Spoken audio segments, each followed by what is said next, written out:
Tá chuir chuig an óige éad pediatrach Ospidéal na hOllscoile Gaillimh le daoine óga a chur ar suaimhneas agus iad san Ospidéal agus iad a buint úsáid a Smileyscope. Cinn an telíbe agus de rud mar seo, cosú le rollercoasters ana bhí rudí snámh le go leor rudí. Thugach sé cúna mór bhain me sása san Smileyscope bhí sé ar bor. Tá cos leabhail mar daoine eile agus ní ar me tád seachas a sin. Ana bhí le cárna rudí mar sin bhíh sé an chabhrach.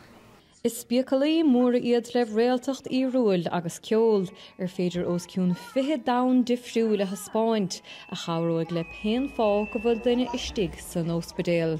Stois sean rud mú chaáinn se linne an obair chasmadíanana dhéanana na gasúide agus isteach ní higann siad ach gúil snáid géir.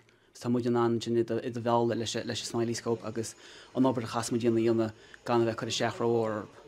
Muid san fíorhásta bhfuil Smileyscope san Ospidéal se hainnis rud an mór chuine mar foran gún ná is úsáid. Big fearas cinn réaltachtaí rúil ar fáil a sohamach déanaar bhaile iad a úsáid agus cóirleis ácurortha snéad pediatrach an Ospidéal na hOllscoile Gaillimh.